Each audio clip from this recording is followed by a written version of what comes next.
Bienvenue dans Cap Valentourage, une balado-diffusion qui met la lumière sur la réalité des proches de personnes vivant avec un problème de santé mentale.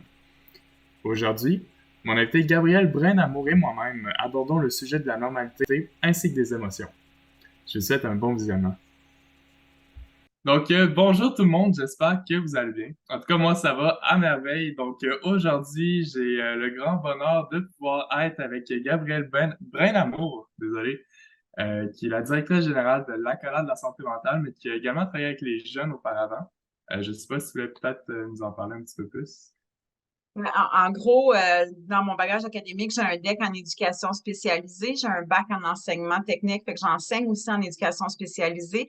J'ai une maîtrise en administration, profil gestion des ressources humaines, fait que ça m'a permis de connaître l'être humain un peu comme dans son 360. Et puis, en termes d'expérience professionnelle, outre la pratique privée, ça fait 10 ans que je suis directrice de l'Accolade santé mentale. Donc, on travaille avec les familles, tant chez les jeunes que chez les adultes. Mais avant, dans une vie antérieure, j'ai travaillé pendant 5 ans avec des jeunes 12 à 28 à peu près, qui étaient en situation de décrochage ou de réinsertion sociale. Fait que là, il y avait toutes sortes de problématiques familiales, individuelles, au niveau de la gestion de la conso, toutes sortes de choses comme ça là, qui étaient en jeu et beaucoup, évidemment, d'histoires reliées à la santé mentale. Fait que ça fait quand même beaucoup, beaucoup d'années que je baigne dans cet univers-là. Fait que je pense que j'ai des réponses à tes questions. Bon, ben, super. Aujourd'hui, le thème, en fait, de ce podcast ou de ce balado, devrais-je dire, est en lien avec la normalité. Donc, on va essayer d'explorer un peu la question, justement, qu'est-ce que la normalité, euh, sous toutes ses formes.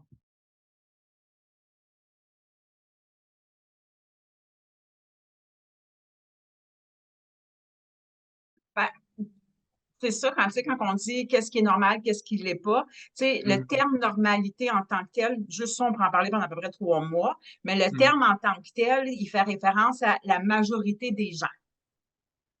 Fait que c'est c'est ce qui va définir en fait les normes, parce que dans normalité, tu as le mot norme. Puis norme, ben, c'est comme une balise, c'est comme un cadre qu'on met autour de quelque chose. Fait que qu'est-ce qui est normal, puis qu'est-ce qui est pas normal, ben là, ça, c'est différent d'une personne à l'autre, parce que ce qui est normal, par exemple, je donne un exemple, qu'est-ce qui est normal, par exemple, au Québec, est très différent de ce qui est normal en Afrique du Sud ou en Australie ou à Singapour, par exemple. Parce que la culture, les références, les croyances, les perceptions, tout ça va venir influencer ce que la majorité font ou comment la majorité gère les choses versus le reste dit la population. Fait que c'est ça, dans le fond, qui définit en gros, là, si je peux dire, la normalité. Donc, comment est-ce que ça pourrait être pareil pour tout le monde? Ben, ça peut pas. C'est impossible. Fait que de vouloir être normal, c'est en même temps de vouloir être inhumain en quelque sorte parce que c'est comme impossible. C'est comme courir après quelque chose qui s'atteint pas la normalité. Fait que quand on dit souvent, quand on parle de santé mentale ou même peu importe la difficulté avec laquelle on peut être confronté, puis qu'on pourrait dire ouais, mais il agit de même, il n'est pas normal, ou elle agit de même, il n'est pas normal, ben à la fin de la phrase, il faudrait rajouter selon qui.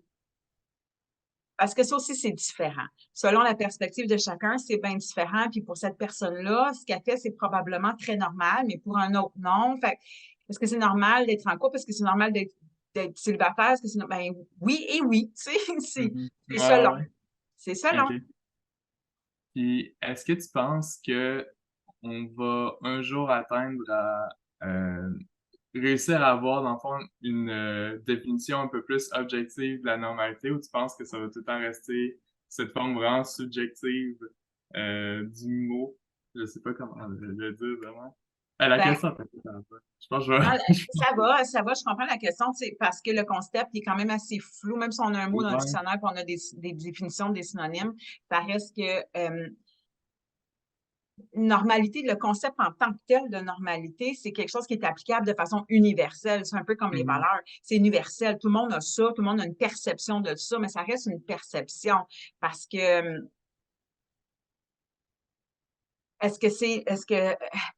j'en reviens un peu à ce que je viens de dire, qu'est-ce qui est considéré normal versus qu'est-ce qui est considéré anormal? Ça va dépendre de la personne qui évalue, tu sais.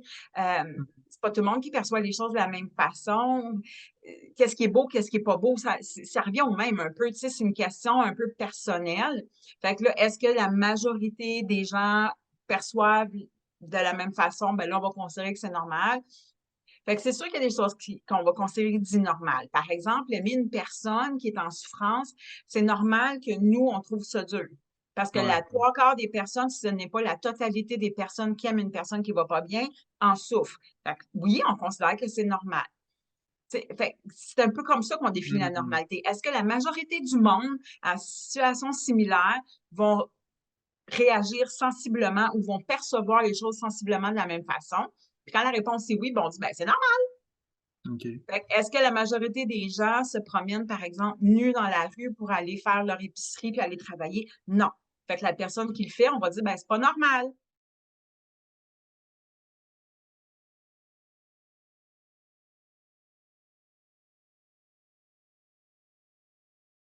Je pense que ce que tu essaies de dire, c'est, si on n'a pas la même perspective de ce qui est normal aussi, il y a un comportement qui je pense qu'il faut qu'on apprenne à faire la distinction entre normal puis habituel, tu sais. Ouais, OK. OK. Il y a comme une Ouais. différence entre normal puis Mhm. habituel, anormal puis inhabituel. Est-ce que c'est habituel de se promener tout nu pour aller faire l'épicerie? Ben, pas dans la société en général. Il y a certains endroits que oui, mais dans la Mhm. société en général, non. Fait que ça va être considéré anormal, voire même bizarre, tu sais, Mhm. parce que ça se démarque. Ah, ben, ça répond bien à la question.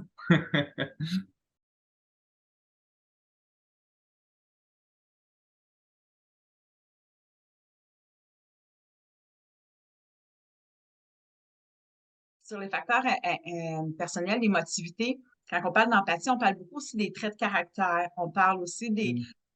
de nos mécanismes de défense. Puis c'est souvent là, puis dans nos stratégies d'adaptation, c'est pas mal tout là que ça se passe finalement, tu sais.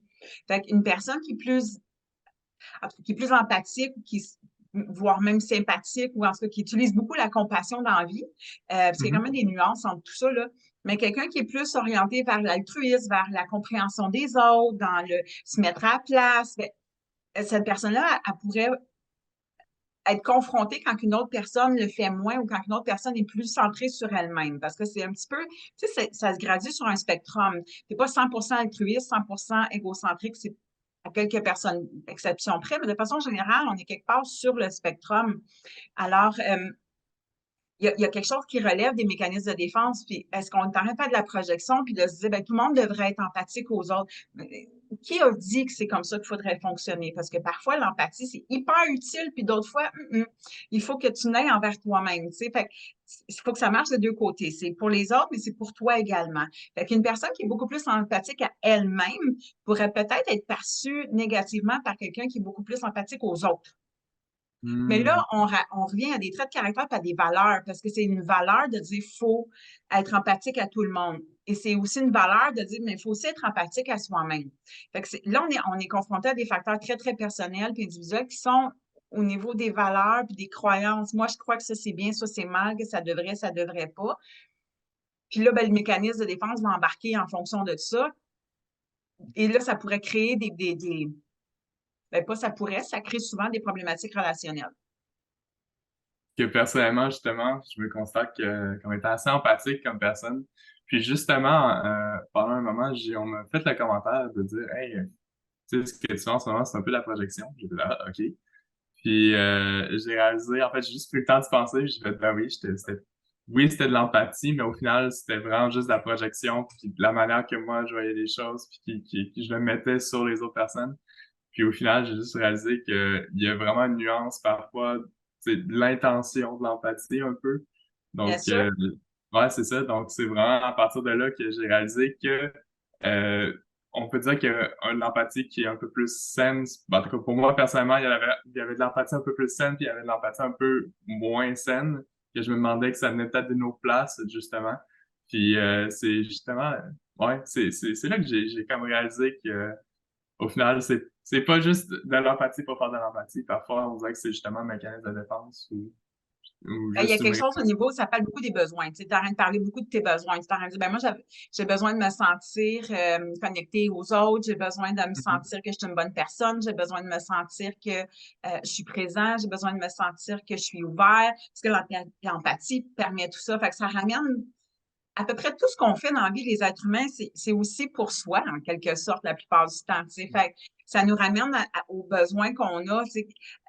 Peut-être que, tu sais, les gens qui ont une tendance à être plus empathiques, ce sont des gens souvent qui ont besoin aussi d'être compris. Ils ont besoin de comprendre les autres, ils ont besoin d'être compris, puis c'est comme ça que souvent ils vont gérer leurs relations, mais ça sous-entend aussi, quand tu parles d'intention, ça sous-entend aussi, est-ce que est-ce que je suis capable de prendre soin de moi ou est-ce que je préfère prendre soin ou en tout cas focaliser sur les autres, ça m'empêche de réfléchir à moi, parce qu'il y a aussi ça que ça fait, être centré sur tout le monde. Ça te permet de moins t'occuper de toi ou de tes affaires à toi.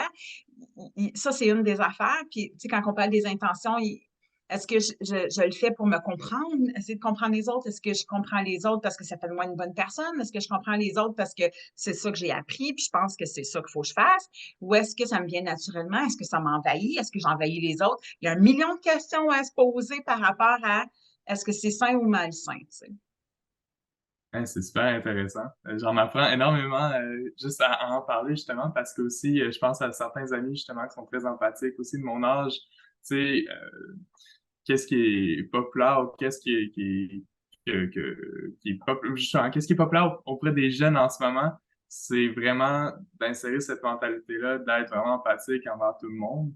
Puis, je veux dire, ça a clairement ses avantages, c'est clairement, moi, je pense, une bonne chose de manière générale. Mais justement, parfois, je vois certaines personnes être empathiques, puis je me demande justement si c'est pas pour combler certains besoins personnels ou c'est pour justement essayer de dévier, de prendre soin d'eux-mêmes puis d'aller vers les autres pour justement éviter d'être un peu plus en train de, tu sais, de voir qu'est-ce qui se passe envers la personne même. Donc, ça, je Je trouve ça pense qu'il y a super une intéressant. partie je pense qu'il y a une partie que c'est ça, puis je pense qu'il y a une partie Mhm. aussi, tu sais, il y a un phénomène social, il y a toujours des phénomènes sociaux. Puis là, Ouais, on est ouais. rendu dans on développe en tout cas une culture d'inclusion. Mhm. Fait ça passe par l'empathie, ça vient avec, là, tu sais, pour être inclusif, puis dire, toi, dans ta différence, tu m'apprends, puis tu fais partie d'un nous collectif. Fait il y a quelque chose au niveau que si on veut être inclusif, assurément, on passe par l'empathie. Toi, tu es dans le trouver son équilibre, tu sais. Est-ce que être empathique envers toi, ça empêche d'être empathique envers moi? Puis si oui, c'est là qu'on a un problème, parce que là, les gens vont devenir frustrés. Ouais, mais il n'y a pas de retour de balancier, parce que au final, il y a pas, en tout cas, moi, je pense qu'il n'y a aucun être humain, ça, c'est l'école de pensée Gabriel, ça vaut ce que ça vaut, mais je pense qu'il n'y a aucun être humain sur la Terre qui ne cherche pas à combler ses besoins, parce qu'on va mourir si on ne le fait pas. Tu sais, Mhm. on a tous connu le Maslow, là, en bas. Il faut combler ses besoins. Tu manges pas, tu meurs. Tu dors Ouais, pas, tu ouais. capotes. Il faut combler ses besoins. Fait que c'est un mécanisme humain là, de vouloir combler. Ça ne nous fait pas de nous des égocentriques finis. Là. C'est normal, puis ça nous permet de vivre. Fait qu'on part là. Mais fait, c'est sûr que les gens vont chercher à faire ça. Et parfois, ça passe par souvent, ça passe par les émotions. Puis parfois, ça passe par le don de soi. Puis être empathique, ça veut dire quoi? Tu sais, ça veut dire comprendre la réalité de l'autre. Est-ce que ça veut dire sortir l'autre de sa réalité? Là, oups, c'est plus de l'empathie. Fait que ça peut être de l'entraide, ça peut être bien, mais ça reste que. Fait que oui, euh, je suis le goût de dire pas juste chez les jeunes, mais il y a comme ce mouvement-là où on a envie d'être plus inclusif parce que là, on est rentré dans une société qui est beaucoup plus ouverte, qui est plus, tu sais, qui veut être plus diversifiée. Ça, c'est génial, mais il ne faut Mhm. pas s'oublier. Il ne faut juste pas s'oublier.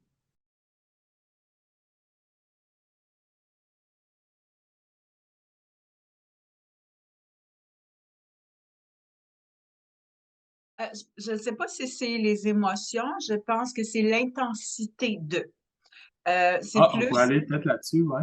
c'est beaucoup plus dans l'intensité. C'est pas est-ce parce qu'elle est colérique, elle est TPL ou c'est parce qu'elle manque d'empathie, qu'elle est narcissique, ça fait partie d'eux. Mais tout le monde vit de la colère à un moment donné, puis tout le monde à un moment donné vit un moment d'insensibilité. Fait que c'est pas tout à fait ça. Mhm. C'est OK. l'intensité, la fréquence, le degré. Est-ce que c'est tout le temps beaucoup? Est-ce que c'est vraiment intense? Je me souviens d'une dame qui disait, tu sais, moi, ma sœur, quand elle a de la peine, on sort les chaudières, puis quand elle est fâchée, la maison, elle tremble. Là. C'est dans la démesure. C'est pas parce qu'elle a de la peine qu'elle a une maladie mentale. C'est pas parce qu'elle a de la colère qu'elle a une maladie mentale. C'est parce que, l'intensité, puis c'est elle-même à Mhm. chaque fois. Fait que c'est pas, on a tous des moments de déprime, mais maintenant, est-ce que ça finit plus de finir? Puis est-ce que c'est très, très intense, puis ça transitionnel? Ben là, tu es peut-être plus dans un trouble dépressif que dans une déprime, tu sais. Mais tandis que la déprime, c'est un peu normal dans la vie. Fait que c'est pas juste une question de c'est quoi l'émotion, c'est vraiment combien de temps ça dure, à quelle fréquence, c'est quoi l'intensité, c'est quoi le degré, puis à quel point ça fait du dommage puis que ça t'empêche de bien fonctionner. C'est là qu'il faut se questionner.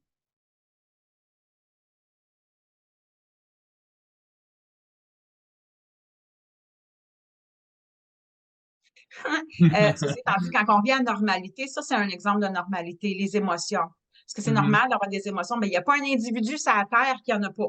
Donc oui, c'est Mhm. normal d'avoir des émotions. Maintenant, est-ce qu'ils sont toujours justifiés? Bon.